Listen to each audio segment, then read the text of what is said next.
Hello students, let's continue our fourth chapter and this is the 8th lecture of this chapter. हम लोग expenditure method के numericals कर रहे थे. Last lecture के अंदर भी हमने एक्सपेंडिचर मेथड के न्यूमेरिकल्स को ही डिस्कस किया था. आज भी हम वही कंटिन्यू कर रहे हैं. जो हमारी स्टेटमेंट है, according to this statement NDPFC calculate करना है, यानी find NDPFC from the following data. अभी आपको ध्यान होगा कि जिस तरह से हम लोगों ने कल न्यूमेरिकल्स किए थे या जो फार्मूलाज डिस्कस किए थे एक्सपेंडिचर मेथड में, सबसे पहले जो हम कैलकुलेट कर रहे थे वो था जीडीपीएमपी. यानी एक्सपेंडिचर मेथड से जो आप कैलकुलेट कर रहे थे जीडीपीएमपी यानी gross domestic product at market price calculate कर रहे थे. और उसके लिए हम 4 अपने जो कंपोनेंट्स हैं उनको लेके चल रहे थे. वो 4 कंपोनेंट्स कौन से थे?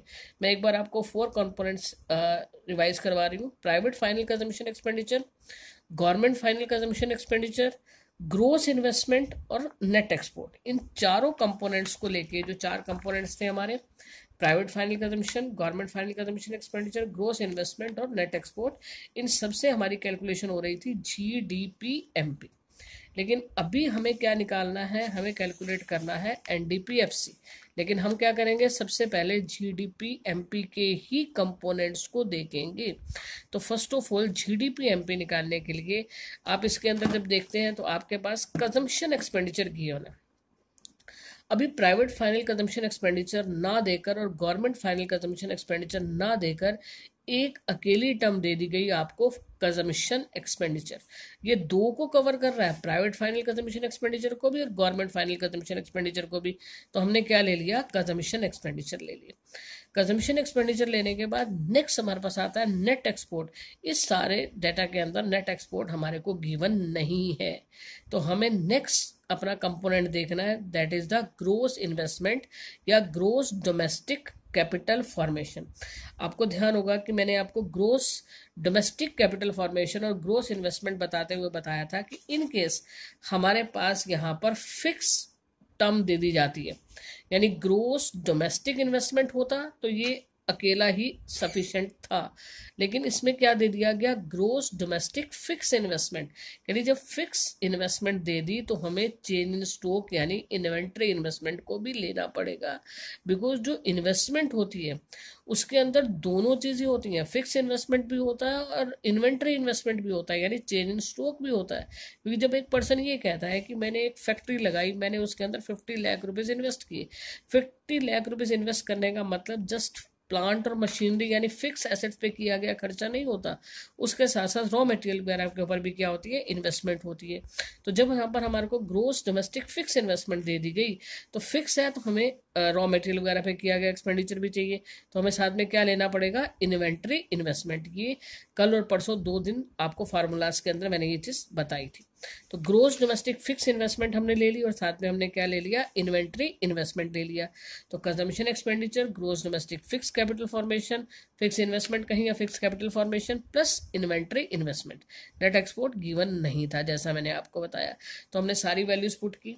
सारा डाटा हमारे पास क्या है? करोड़ के अंदर है. डाटा करोड़ में हो, लाख में हो, आपको उतनी 0 आगे नहीं लगानी है, आपने सिर्फ साथ में लिख देना है करोड़ लाख जो भी गिवन है. तो हमारे पास कंजम्पशन एक्सपेंडिचर था 20,000 करोड़. उसके बाद हमारे पास गिवन था जो हमने लिया gross domestic fix investment, that is the 10,000 crore. Inventory investment is 5,000 crore. 20 + 10 30, 30 + 5 35. यानी जीडीपीएमपी हमारे पास क्या आ गया? 35,000 करोड़ जो है वो हमारे पास आ गया. तो ये आपका पहला स्टेप कवर हुआ जीडीपीएमपी. आपको कहा गया एनडीपीएफसी निकालने के लिए, लेकिन हम पहले क्या कैलकुलेट कर रहे हैं? जीडीपीएमपी, जो इस मेथड में हमारा सबसे पहले होता है. अब जीडीपीएमपी को कन्वर्ट करना है एनडीपीएफसी के अंदर. फिर वही 3 बेसिक फार्मूलाज, नेट से ग्रोस पे जाना या ग्रोस से नेट पे जाना, डोमेस्टिक से नेशनल को कन्वर्ट करना या नेशनल को डोमेस्टिक में कन्वर्ट करना, फैक्टर प्राइस और मार्केट फैक्टर कोस्ट और मार्केट प्राइस में कन्वर्ट करना. ये 3 फार्मूलाज जो है आप इसके अंदर यूज़ करेंगे, जो आपने इनकम मेथड के अंदर भी यूज़ किए थे. तो अभी आप क्या कर रहे हैं? जीडीपीएमपी यानी 35,000 करोड़ आपके पास है, उसको कन्वर्ट करने जा रहे हैं एनडीपीएफसी के अंदर. तो जीडीपीएमपी को जब आप एनडीपीएफसी के अंदर कन्वर्ट करते हैं, यानी जीडीपीएमपी आपने कन्वर्ट करना है एनडीपीएफसी.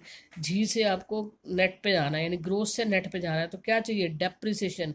ये माइनस हो होगी, ग्रोस टू नेट आप जा रहे हैं, तो डेप्रिसिएशन आपने क्या कर दी, इसके अंदर से माइनस कर दी। डोमेस्टिक से आपको डोमेस्टिक पर ही रहना है, तो कुछ भी नहीं लेंगे। मार्केट प्राइस से आपको फैक्टर कोस्ट के अंदर जाना है, मार्केट प्राइस से फैक्टर कोस्ट पे जाने के लिए आप क्या करेंगे, नेट इंटरेक्ट टैक्सेस को यूज़ करेंगे, जो कि गिवन नहीं है।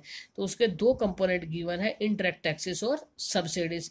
तो आप मार्केट प्राइस से फैक्टर कोस्ट पे जाने के लिए आपको इंटरेक्ट टैक्सेस को तो क्या करना पड़ेगा, माइनस करना पड़ेगा, और फैक्टर अपना सब्सिडीज को क्या करना पड़ेगा, प्लस करना पड़ेगा। जब हम इनकम मेथड में फैक्टर कोस्ट से मार्केट प्राइस पे जाते थे तो हम क्या करते थे, हम इंटरेक्ट टैक्सेस को प्लस करते थे और सब्सिडीज को माइनस करते थे। जबकि अब हम यहाँ पर क्या कर रहे हैं, हम यहाँ पर एफसी पे जा रहे हैं, तो हमें क्या करना पड़ेगा, इंटरेक्ट टैक्सेस को माइनस और सब्सिडीज को प्लस। तो जो 35,000 करोड़ हमारे पास आया था उसमें से हमने डेप्रिसिएशन माइनस की, दैट इज 2,000 करोड़, हो गया 33,000 करोड़।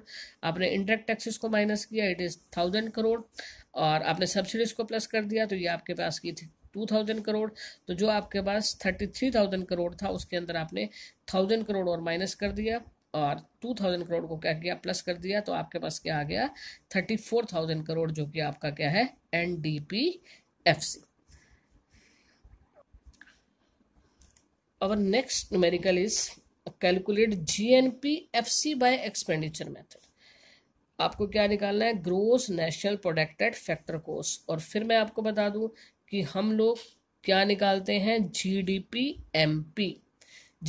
MP निकालते हैं। तो उसके लिए वही 4 कंपोनेंट्स को हमने क्या करना है, फाइंड आउट करना है। फर्स्ट ऑफ ऑल हमारे पास private final consumption expenditure given है, प्राइवेट फाइनल कंजम्पशन एक्सपेंडिचर हमने ले लिया। नेक्स्ट हमारे पास गवर्नमेंट फाइनल कंजम्पशन एक्सपेंडिचर भी गिवन है, वो भी आपने ले लिया।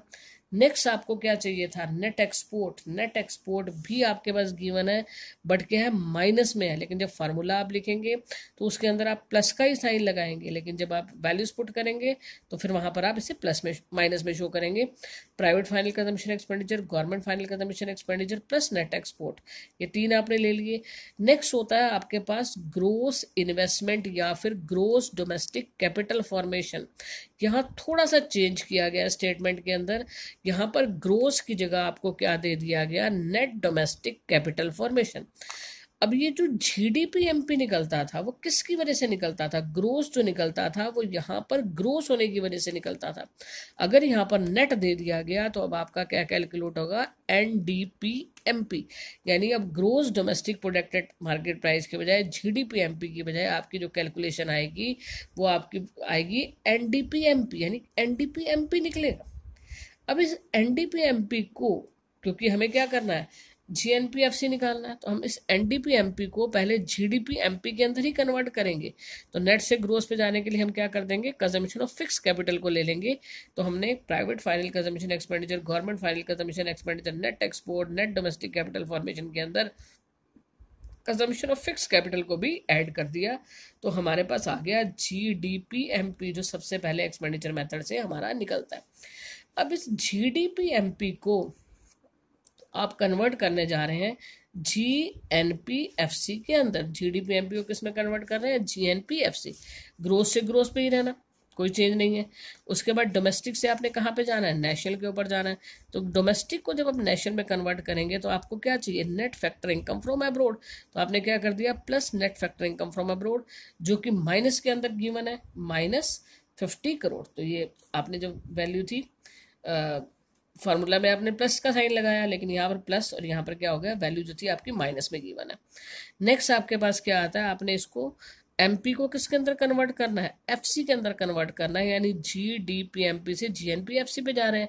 तो MP से FC पे जाने के लिए आप क्या यूज कर रहे हैं, नेट इनडायरेक्ट टैक्सेस।